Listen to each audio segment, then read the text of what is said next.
Assalamualaikum warahmatullahi wabarakatuh. Perkenalkan, nama saya Sri Maryam Islamiati, kelas 002, mahasiswa PPG Prajabatan, jurusan PGSD gelombang 2 IKIP Siliwangi. Saya akan memaparkan panduan observasi peserta didik yang telah disusun sebagai acuan dalam menyusun profiling peserta didik pada mata kuliah pemahaman peserta didik dan pembelajarannya. Untuk dapat mengelola kelas serta memberikan pengajaran yang lebih baik, pendidik perlu memetakan kondisi para peserta didik dengan cara memahami karakteristik dari peserta didik yang ada di kelas. Karakter peserta didik diartikan sebagai ciri, tabiat, watak, dan kebiasaan yang dimiliki oleh seseorang yang sifatnya relatif tetap sebagai hasil dari pembawaan dan lingkungan. Informasi terkait karakteristik peserta didik sangat diperlukan untuk kepentingan dalam perancangan pembelajaran. Suatu proses pembelajaran yang efektif sangat ditentukan oleh tingkat pemahaman tentang karakteristik peserta didiknya. Hal tersebut sangat menentukan hasil belajar yang akan dicapai, aktivitas yang perlu dilakukan, dan asesmen yang tepat bagi peserta didik. Adapun aspek yang diamati yaitu ada etnik dan kultural, status sosial dan minat, perkembangan kognitif dan kemampuan awal, gaya belajar dan motivasi, perkembangan emosi dan sosial, perkembangan moral, dan yang terakhir ada perkembangan motorik. Aspek pertama yang diamati yaitu ada etnik dan kultural. Etnik merupakan perbedaan suku bangsa atau keturunan, misalkan Jawa, Sunda, dan lain sebagainya. Kultural artinya perbedaan budaya seperti kesenian, kepercayaan, norma, kebiasaan, dan adat istiadat. Nah, aspek yang diamati di dalam etnik diantaranya yang pertama, terdapat perbedaan etnik peserta didik dalam kelas. Yang kedua, perbedaan etnik tidak menghambat proses pembelajaran. Dan yang nomor tiga, pembelajaran mengakomodir perbedaan etnik peserta didik. Untuk kultur, aspek yang diamati yang pertama yaitu ada terdapat perbedaan budaya peserta didik dalam kelas. Dan yang kedua itu ada perbedaan budaya dalam kelas dapat diakomodasi oleh guru dalam proses pembelajaran. Aspek selanjutnya yang perlu diamati yaitu ada status sosial dan minat. Status sosial menunjukkan perbedaan pada kedudukan, ekonomi, kekayaan, kesehatan, dan pekerjaan.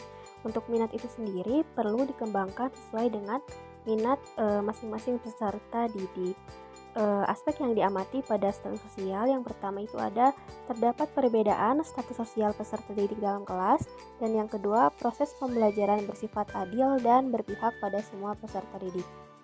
Sedangkan untuk aspek yang diamati dalam minat yaitu yang pertama peserta didik tertarik mengikuti proses pembelajaran, yang kedua peserta didik memperhatikan ketika guru menjelaskan mengenai materi pembelajaran, dan yang terakhir ada siswa antusias ketika guru menggunakan media pembelajaran yang menarik.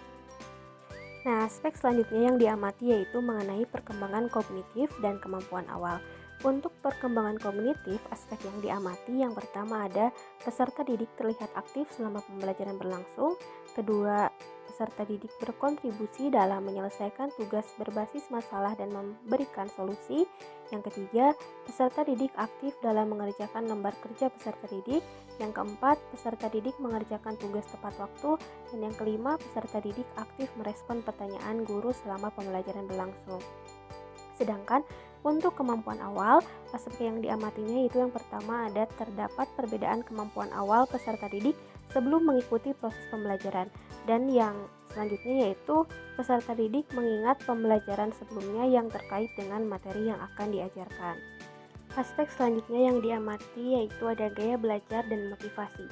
Gaya belajar merupakan cara menyerap pengetahuan atau materi baik berupa visual, auditif, kinestetik, serta menulis dan membaca. Nah, sedangkan motivasi itu bisa dipengaruhi dari faktor internal, contohnya dari sendiri, dan eksternal, contohnya dari lingkungan sekitar. Nah, untuk gaya belajar yang diamatinya yaitu yang pertama ada terdapat perbedaan gaya belajar peserta didik dalam kelas. Yang kedua, perbedaan gaya belajar dapat diakomodasi selama proses pembelajaran, dan yang ketiga ada gaya belajar yang dominan dimiliki peserta didik dalam proses pembelajaran.